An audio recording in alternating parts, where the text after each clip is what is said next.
हसला. आज काय हसण्याचा आपला प्रोग्राम नाही. हसला. हसल्यानंतर तो यम गेला निघून. कार्यक्रम संपल्यानंतर जेव्हा गरुड बाहेर आला तेव्हा गरुड नाही आईनं सांगितलं गरुडाला जरा बाहेर बोलवा. त्याला आधी बाहेर बोलवा गरुडाला. माझा मुलगा बघा पुढच्या लाईनीत व्हीआयपी लाईन मध्ये बसलाय त्या संमेलनात, त्याला बोलवा. गरुडाला बोलवलं. बोलवल्यानंतर गरुडाला आई काय झालं कार्यक्रम आता चालू आहे का उघड डिस्टर्ब करतेस.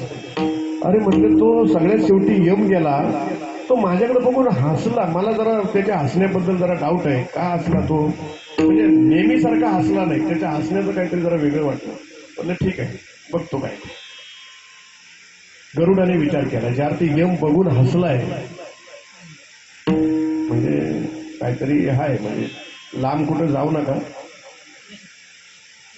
यम ज्या अर्थी हसलाय त्यावरती जरा वेगळेच संकेत वाटतायचा. त्यामुळं जरा हाय काहीतरी डाऊट आहे. पण आपण काय असा साध्या गुरुचा केला नाही. त्याने काय केलं आईला उचललं. तो जरा समजला काहीतरी या यमाचा डाव आहे. आईला उचललं आणि कोणालाही न कळता अशा डोंगरामध्ये खोल दरीमध्ये एक पोकळ मोठा वृक्ष होता. त्या वृक्षाच्या त्या गुहेमध्ये म्हणजे असं काय म्हणतात त्याला त्या आतमध्ये नेऊन तिथं ठेवली. लक्षात आतमध्ये ठेवली म्हणजे आता म्हणलं आता तू यमा हस नाही तर रड. आणि गरुड आपल्या कार्यक्रमाला गेला. ज्या वेळेला बाहेर आले कार्यक्रम संपल्यानंतर त्यावेळेला यमाची कॉलर धरली गरुडाने. काय धरू शकतो मोठा माणूस आहे तो मोठ्याचा आहे माणूस तो काय करू शकतो. कुणाला काय गरीबाला तो मिळवू शकतो. काय आपली सत्ता आहे काय सत्ता ज्यांचं म्हणतात तो बाप. त्याने धरलं यमाचं कॉलर. काय रे माझ्या आईकडे बघून हसला नाही सांग का तक्रार करू पुढं का हसलाच आईकडे बघून. म्हणले खरं सांगू तुझ्या आईचा मृत्यू त्या डोंगराच्या दरीमध्ये एका वृक्षाच्या गुहेमध्ये होता. ती आई हिथं कशी म्हणून असतो.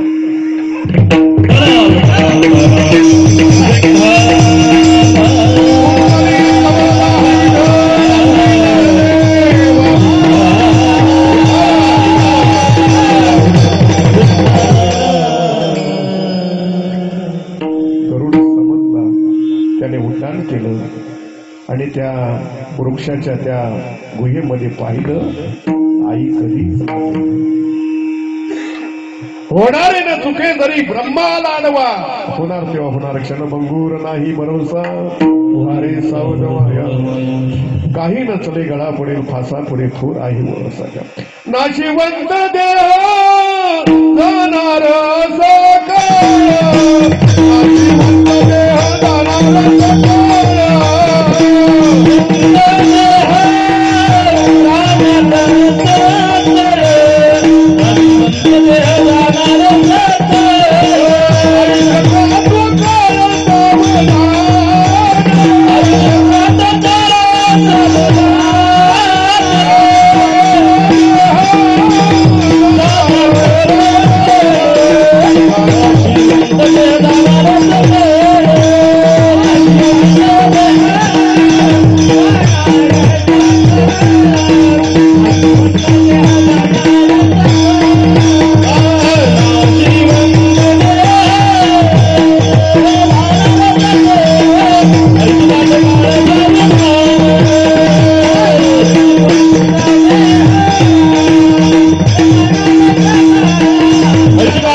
नाशिवंत देह जाणार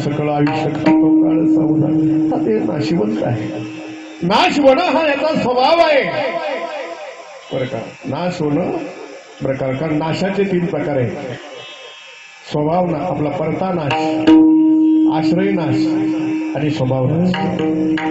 परता नाश म्हणजे काचेचं भांडं असावं मातीचं भांडं असावं ते सांभाळायला तेवढं राहतं आणि दुर्लक्ष झालं पडलं फुटलं की त्याचा नाश पावला त्याला परता नाश म्हणायचं. आश्रय नाश भिंतीवरती चित्र काढलेलं आहे. भिंतीच्या आश्रयानं ते चित्र आहे. भिंत आहे तोपर्यंत चित्र आहे. भिंत गेली की चित्र गेलं त्याला आश्रय नाश म्हणायचं. आणि स्वभाव नाश जसे पिकलेले आंबे असावेत पिकलेली फळं असावेत काही जास्त दिवस झाले की ते नाश पावणार तसे शरीर सुद्धा नाश पावणार. म्हणून हे नाशिवंत जाणार सगळं आयुष्य खातो काळ सावधान.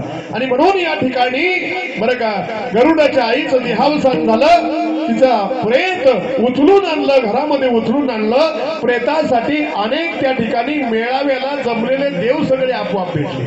बघा किती भाग्यवान सगळे देव आले आपोआप.